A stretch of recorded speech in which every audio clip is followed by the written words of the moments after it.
खुलुमबाय स्टुडिअ दं आं राजिब बसुमतारी आरो बे समाव बर' हारिनि थाखाय मोनसे बिग ब्रेकिं आपडेट नंगौ नोंथांमोना मिथिगौदि थांनाय 2020 मायथाइनि 27 जानुवारि खालाराव बिटिआर गोजोन गोरोबथा जादोंमोन आरो बेनि उनावनो एनडिपिनि गासै मोनब्रै फेक्सनजों लोगोसे आबसु दुलाराय बर' फरायसा आफादा जथायै बिटिआर गोजोन गोरोबथा जादोंमोन आरो बे बिटिआर गोजोन गोरोबथानि दफा बायदियै एबा बिटिआर गोजोन गोरोबथानि उनाव जेसेबांखि बारगु एनडिपि बिथांमोना जेलनि साजा जागासिनो दंमोन बिथांमोनखौ आथिखालनि प्रमोद बर'नि दैदेननाय बिटिआर सरकारनि दैदेनगिरि बिथांमोना बारगु एनडिपिफोरखौ उदां अख्राङाव लाबोनो थाखाय खामानि मावगासिनो थानाय लेखा दिनै बारगु एनडिपिनि गासै थामहिनबा एनआइए केस नांनानै जोबथिसालियाव जेलनि साजा मोननाय साब्रै बारगु एनडिपि बिथांमोना बेल मोननो हाबाय उदां अख्राङाव फैनो हाबाय होननानै दिनै बुंनांगोन आरो बिथांमोनानो जाहैबाय जाय बिथांमोना एनआइए केस नांनानै एनआइए केसनि थाखाय जेलनि साजा मोननानै जेलनि साजा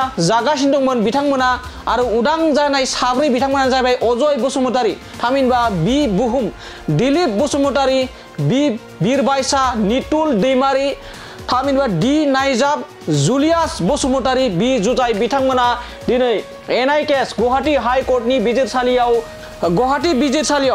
आर'जलाइ बेलनि थाखाय आर'जलाइ गथायनाय बायदि गासै 9 बारगु एनडिपि एनआइए केस नांनानै थानाय गासै 9 बारगु एनडिपिनि थाखाय बेल हियारिंनि थाखाय आर'जलाइ गथायदोंमोन आरो बे 9 नि गेजेराव गासै 4 बारगु एनडिपि बिथांमोना बेलनि थाखाय एबा बेल मोनबाय एनआइए केस नांनानै एबा नांना जोबथेसालियाव थानाय 4 बारगु एनडिपिफ्रा दिनै उदां अख्राङाव जेराव गोबां दैदेनगिरि माखासे दैदेनगिरिफ्रा फोरमायदोंमोन एबा अजद दैखांदोंमोन दि बिटिआर गोजोन गोरोबथानि दफा बायदियै सासेबो बारगु एनडिपि बिथांमोना उदां अख्राङाव फैनो हाया एबा आथिखालनि प्रमोद बर'नि दैदेननाय बिटिआर सरकारनि दैदेनगिरिफोरा बारगु एनडिपिफोरखौ उदां अख्राङाव लाबोनो गोसो गैया होननानै गोबां मानि बाथ्रा बुंदोंमोन नाथाय दिनै सोराङाव फैदों बै बिथांमोननि बुंनाया दिनै सोराङाव फैदों एबा दिनै बुंनांगोन दि गासै 4 बारगु एनडिपिखौ एनआइए केस नांनानै थानाय जा जेल जानाय बिथांमोनखौ बे आथिखालनि प्रमोद बर'नि दैदेननाय बिटिआर सरकारनि दैदेनगिरि बिथांमोनानो थामहिनबा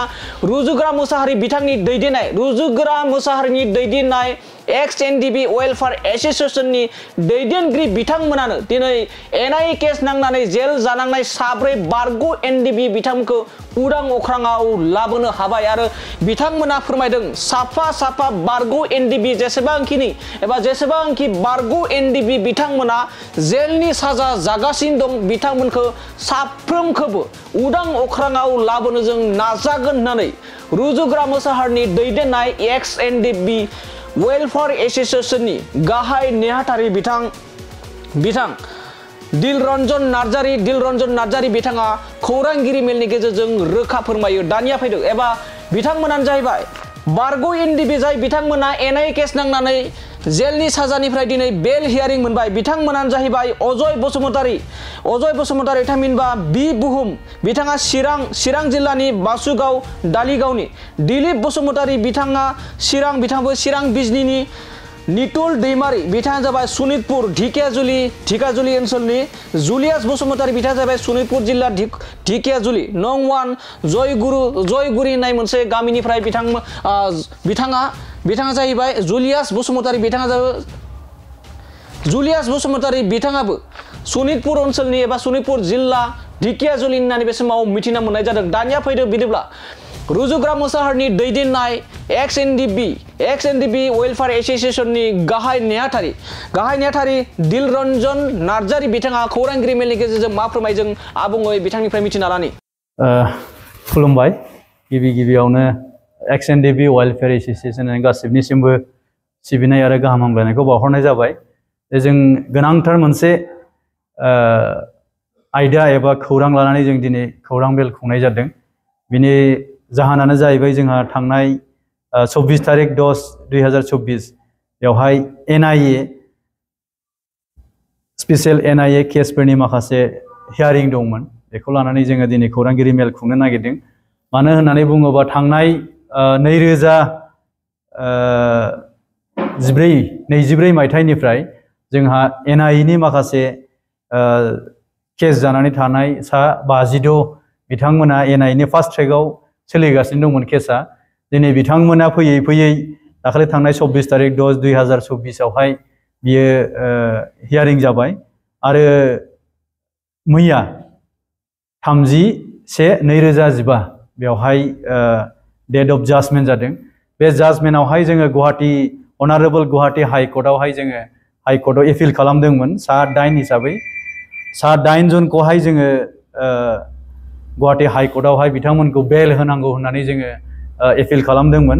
दा थिग बेबायदियैनो सा 8 निफ्राय जों दिनै सा 4खौहाय जोङो दिनै बेल मोननायाव सक्षम जाबाय। बिथांमोननि मुङानो जाबाय फारियै अजय बसुमतारी, बि बुहुम, son of Balendra Basumatary, village Duligaon, post office Basugaon, district Chirang. 2 नम्बराव दङ दिलीप बसुमतारी, बि बिरबायसा, son of Salendra Basumatary, village Thaisoubari, part 2, PS Bijni, district Chirang. 3 नम्बरावहाय दङ नितुल दैमारी, डि नायहाब आरो son of Jageswar Daimary, village Harimbapur, PS Dhekiajuli, district Sonitpur. 4 नम्बरावहाय जुलियास बसुमतारी, बि जुजाइ, son of Kemai Basumatary, village नंवान जियागुरि, PS ढेकियाजुलि, डिस्ट्रिक्ट सनितपुर। बिथांमोननि केसा 2/2015 बिथांमोना बे केसावहाय जानानै दंमोन। दिनै मैया 30/1/2025 मायथाइयाव बिथांमोना अनारेबल गुवाहाटी हाइ कर्टनिफ्राय दिनै बेल मोनबाय। तो बेनो गोजोनथाव बाथ्रा। दिनै बिनि थाखायनो जों XNDB वेलफेयार एसोसिएशन आरो लोगोसे जोंहा मानगोनां BTRनि चिफ सार प्रमद बर' सार, लोगोसे जोंहा BTRनि EM रन्जित बसुमतारी सार, जोंहा डेपुटि चिफ गोविंद चन्द्र बसुमतारी सार, सान हर बिथांमोननि नाजानायाव दिनै बियो गिबि खेब NIA स्पेशल केसनिफ्राय मोनसे जोङो बेल एबा जागायजेननाय जोङो दिनै 4 जों बेल मोननो हाबाय। बेयो जोंनि थाखाय जोबोद गिदिरथार बाथ्रा। दिनै बेबायदियैनो मोनफा मोनफायै केसफोरखौ फोजोबनायनि जोङो पदखेब जोङो एपिल खालामबाय थादों आरो सान हर दिनै जाय सारमोना खुंथायाव थानानै खामानि मावदों जों दिनै बिथांमोनखौबो धन्यबाद होहरदों। जों XNDB वेलफेयार एसोसिएशन हिसाबै थालांनाय माखासे जे इस्युसफोर दंबावो जोंहा नैबे दायो माखासेया दंबावो। बिथांमोना फास्ट ट्रेकआ सोलिगासिनो दङ। बिथांमोननिखौबो थाबैनो अनारेबल हाइ कर्टआवहाय जोङो लाबोनायनि एडभकेट AK भट्टाचार्य सारनि नाजानायाव लोगोसे एडभकेट शब्द राभा सारनि दैदेननायाव बे खामानिया सोलिगासिनो दङ आरो बेजों लोगोसे जोंहा खनखन कलिताबो दङ। दिनै बिथांमोना सान हर नाजानानै दिनै जोंनि 4 XNDB फोरखौहाय बेल मोननायाव जाफुंसार खामानि मावदों।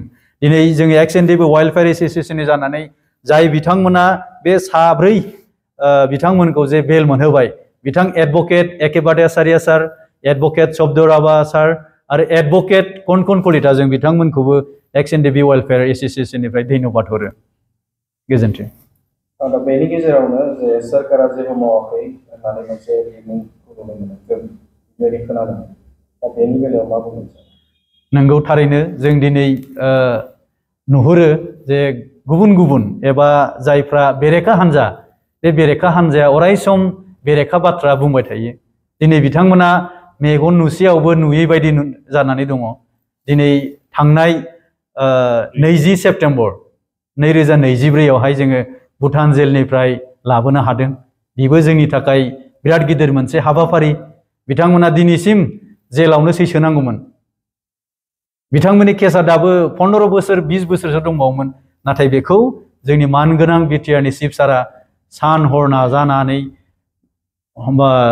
हिज एक्सेलेन्सि जोंहा भुटाननि राजाखौ खावलायनानै दिनै बिथांमोनखौ लाबोनायाव सक्षम जादों। बेबो मोनसे बिराद गिदिर हाबाफारि। बेखौबो दिनै बिथांमोना नुसेयावबो मावाखै, खालामाखै। दिनैनि थारिखआवहाय जोङो नै दाखालि थांनायसो 28 जानुवारि जोङो BTR गोजोन गोरोबथाखौ लोब्बा लाखिनानै जोंहा मुंख्लंफोरनो 5 लाख करि अनसुंथाइ होनाय, बेबो जाफुंसारनाय बिराद गिदिर। बेबो जोंनि XNDBनि थाखाय दिनै आरो लोगोसे दिनैनि दिनावहाय जोङो 4 स्पेशल NIA केसनिफ्राय जों दिनै बेल मोनफुंनो हाबाय। दिनै बेफोरबायदि खामानिफोरखौ नुनानैबो मावाखै एबा खालामाखै एबा जायाखै होननाया बियो जोबोद लाजिनांथाव आरो दुखुनांथाव।